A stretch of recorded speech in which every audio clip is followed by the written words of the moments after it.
किसी ने बड़े कमाल की बात कही है कि अगर आपकी समस्या जहाज जितनी विशाल है तो याद रखिए कि प्रभु की कृपा सागर जितनी विशाल है। नमस्ते दोस्तों, मैं हूं आरजे कार्तिक। एक बार भगवान विष्णु जी से नारद जी ने कहा कि प्रभु, जो आपकी भक्ति करते हैं, आराधना करते हैं, वो इतने दुख में क्यों रहते हैं, और जो आपकी भक्ति नहीं करते, आपका नाम नहीं लेते, वो बड़े पैसे कमा रहे हैं, धरती लोक पर बड़े आनंद में रह रहे हैं। तो भगवान ने नारद जी से कहा, आओ चल करके आते हैं, भ्रमण करके आते हैं। दोनों साधु वेश में धरती लोक में पहुंचे, धरती पर आए। एक व्यापारी के घर पर गए, जाकर के दरवाजा खटखटाया और भिक्षा मांगी। तो व्यापारी आया, दरवाजा खोला और बिगड़ने लगा, गुस्सा करने लगा कि तुम आ जाते हो मुंह उठा करके, ये कोई जगह है, यहाँ भोजन मिलता है, ये वो है, जाओ जाकर के मेहनत करो। बहुत कुछ कहने लगा व्यापारी, तुमने धंधा बना लिया, बहुत कुछ कहने लगा, ऐसा ऐसा कहने लगा, अपशब्द कहने लगा। दोनों वहां से चल दिए। नारद जी को लग रहा था कि भगवान अब जो है इसको श्राप देंगे, इसका व्यापार सब चौपट हो जाएगा, इसको अकल आ जाएगी। थोड़ा वहां से आगे चले तो भगवान जी ने कहा कि तुम्हें और धन मिले, तुम और प्रसन्न रहो, मस्त रहो, ऐसे ही व्यापार फलता फूलता रहे। नारद जी को समझ में नहीं आया क्या हो गया। थोड़ा आगे चले तो एक झोपड़ी में गए। एक बूढ़ी महिला वहां रहती थी, भगवान की आराधना करती थी, पूजा पाठ करती थी। उनके घर में एक झोपड़ी के बाहर एक गाय बंधी हुई थी। वहां जाकर के उन्होंने आवाज लगाई, भिक्षाम देही।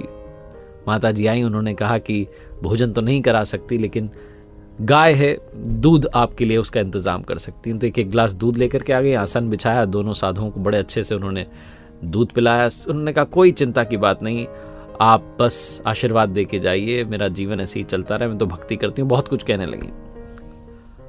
दोनों साधु जो वेश में आए थे, भगवान जी और नारद जी, वहां से चल दिए।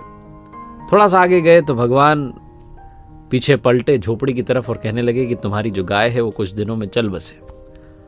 इस तरीके से जैसे उन्होंने कहा, नारद जी सराहने गए। उन्होंने कहा आप क्या कर रहे हो, जो व्यापारी हमें गाली दे के भगा रहा है, जो हमें उल्टा सीधा कह रहा है, उसके लिए आप कह रहे हो कि उसको और पैसा मिले, और जो माता जी इतने प्रेम से हमारे, उन्होंने लिए दूध का इंतजाम किया, इतने आदर से हमारा सत्कार किया, उनको आप कह रहे हो कि गाय तुम्हारी चल जाए, चल बसे। भगवान ने कहा तुम समझे नहीं, मैंने व्यापारी को और उसका व्यापार बढ़े ऐसी बात कही। क्यों कही?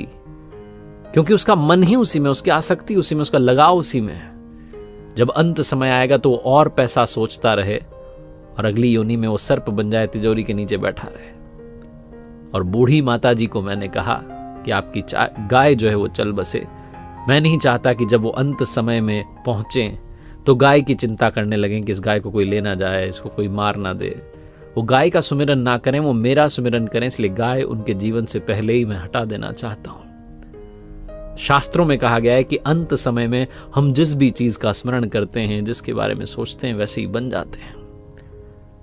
अगर हम स्मरण ही प्रभु का करेंगे तो अंत समय में भी प्रभु ही याद आएंगे और हम उनके धाम पहुंच जाएंगे। इस कथा का सार यही है।